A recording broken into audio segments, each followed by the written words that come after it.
বন্ধুরা, এই গল্পটি আমার জীবনের সবচেয়ে বড় গোপন কথা, যা শুরু হয়েছিল কলকাতা শহরের এক বৃষ্টি ভেজা বিকেলে। আমি অর্ণব, আর আমার ভালোবাসার মানুষটির নাম নন্দিনী, যাকে আমি চোখে দেখিনি, শুধু চিনেছি কালির অক্ষরে।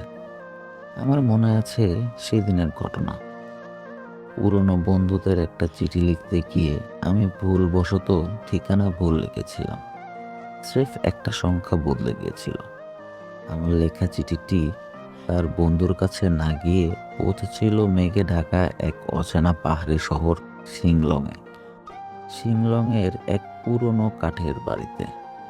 আমি তখন জানতাম না এটি একটি ভুল ঠিকানা আমার জীবনের সবচেয়ে সঠিক পথ দেখাবে। প্রায় এক সপ্তাহ পর ডাক বাক্সে একটি খাম পেলাম। তাতে অদ্ভুত একটু অচেনা হাতের লেখা। চিঠিটি খুলে দেখি তাতে লেখা, আপনি কি ঠিক মানুষটিকে চিঠি লিখেছেন? যদি না লেখেন তবে কেন আমার মনে হচ্ছে উত্তর দেওয়াটা খুবই জরুরি ছিল। আপনার চিঠিতে একটি ব্যস্ত শহরের ক্লান্তি আর একাকিত্বে ডুবে থাকা মানুষের গল্প ছিল, যা আমার কাছে সত্যি মনে হলো। আমি নন্দিনী, পাহাড়ের এক কোণে আমার ছোট বাড়ি। আশা করি আমার উত্তর আপনাকে বিরক্ত করবে না। আমি চমকে উঠলাম। কোনো বন্ধু নয়, কোনো পরিচিতি নয়, এক সম্পূর্ণ অচেনা মেয়ে আমার ভেতরের মানুষটিকে স্পর্শ করেছে। সেই মুহূর্ত থেকে শুরু হলো আমাদের ভুল ঠিকানার প্রেম। আমি সিদ্ধান্ত নিলাম আমি তার সাথে দেখা করব না, কারণ আমার কাছে নন্দিনী হলো কল্পনা। আমার কল্পনা যদি কোনো বাস্তবতায় ধাক্কা খায় তবে সব নষ্ট হয়ে যাবে। আমি তাকে চিঠি লিখলাম, নন্দিনী, তোমার শহরের মতো আমাদের সম্পর্কটাও মেঘে ঢাকা থাক। কোনো রাস্তা যেন একে ছুতে না পারে। আমি আমার এই অচেনা বন্ধুর কাছেই থাকতে চাই, যার কথাগুলো আমার কানের কাছে বৃষ্টির ফোঁটার মতো বাজে। সেও রাজি হলো। আমাদের কাছে ভালোবাসা ছিল দূরত্ব আর কল্পনার এক অনুভব। আমি আমার কলকাতা নিয়ে লিখতাম লিখতাম ট্রাফিকের শব্দ, হুট খোলা ট্রাক, ট্যাক্সি, হলুদ রং আর গঙ্গার ঘাটে বসা একাকিত্ব নিয়ে। তখন নন্দিনীর চিঠিগুলো পড়লে আমি যেন শিংলংয়ের ঠান্ডা পাইন বনের গন্ধ পেতাম।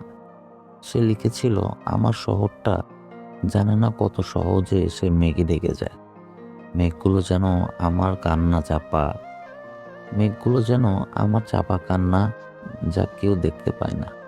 কিন্তু আপনি জানেন, আপনার চিঠিগুলো আমার কাছে কফির মতো গরম আর পাহাড়ের মতো শান্ত। আপনার কাছে আমার আপনার জন্য আমার কাছে চায়ের কাপেও মিষ্টি হাসি দেখতে পাই। এভাবে কেটে গেল 1 বছর। আমি তাকে না দেখেই ভালোবাসতে শিখলাম। আমার ঘরে তার কোনো ছবি ছিল না, তবুও প্রতিটা নিঃশ্বাস আমি তাকে অনুভব করতাম। আমার ভালোবাসাটা তার শরীরে ছিল না, ছিল তার ভেতরের কবিতার প্রতি।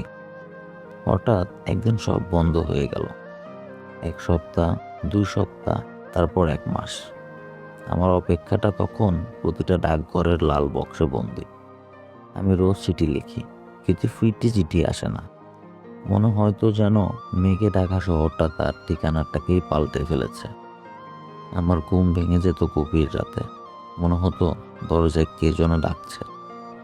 হয়তো নন্দিনীর চিঠি এসেছে, কিন্তু কোথাও কিছু নেই, শুধু নীরবতা, এক তীব্র অচেনা নীরবতা। আমি তাকে শেষ চিঠিটি লিখলাম, আমি তোমাকে দেখতে চাই। আমি জানি তুমি আমাকে কেন দূরে রাখতে চাইছো। তোমার নীরবতা আমাকে কষ্ট দিচ্ছে। তুমি দূরে থেকেও আমার সবচেয়ে কাছের। এরপর এলো সেই এরপর এলো সেই সংক্ষিপ্ত তীব্র চিঠিটি। তাতে শুধু 2টি বাক্য লেখা ছিল, আর চিঠি লিখো না, আমার আমার অপেক্ষা করো না। আমার পৃথিবীটা যেন মুহূর্তের মধ্যে কুয়াশায় ঢেকে গেল। ভালোবাসায় এত বড় নীরবতা কেন? এই উত্তর জানার জন্য আমার মনটা অস্থির হয়ে উঠল। আমি জানতাম আমি ভুল করছি, আমাদের চুক্তি ভেঙে ফেলেছি, কিন্তু মন মানল না। আমাকে যেতে হবে সে মেঘে ঢাকা শহরে। আমি প্রথমবারের মতো শিলংয়ের পথে চললাম। শহরটি ঠিক নন্দিনীর বর্ণনার মতোই শীতল, শান্ত এবং কুয়াশাময়। কিন্তু নন্দিনী নেই। সে ঠিকানায় পৌঁছে দেখি একটি পুরনো বাড়িতে এক বৃদ্ধ দম্পতি থাকেন। বৃদ্ধ দিদা আমাকে শান্তভাবে বসতে দিলেন। আমার হাতের খামগুলো দেখে তিনি দীর্ঘশ্বাস ফেললেন। তিনি বললেন, নন্দিনী তো 2 বছর আগেই চলে গেছে বাবা। তার শরীরটা বড় দুর্বল ছিল, জটিল রোগে ভুগছিল। শেষ কমাস শুধু তোমার চিঠির জন্যই বেঁচে ছিল। আমি পাথরের মতোই বসে রইলাম। দিদা জানালেন, নন্দিনী তাকে শেষ বার্তাটি লিখতে বলেছিলেন। আর চিঠি লিখো না, কারণ সে চায়নি যে অর্ণব তাকে অসুস্থ অবস্থায় দেখুক। সে চেয়েছিল তার ভালোবাসা যেন সুস্থ নন্দিনীকেই কল্পনা করে। তার বাইরের শরীরটা যেন ভালোবাসার পথে বাধা না পায়।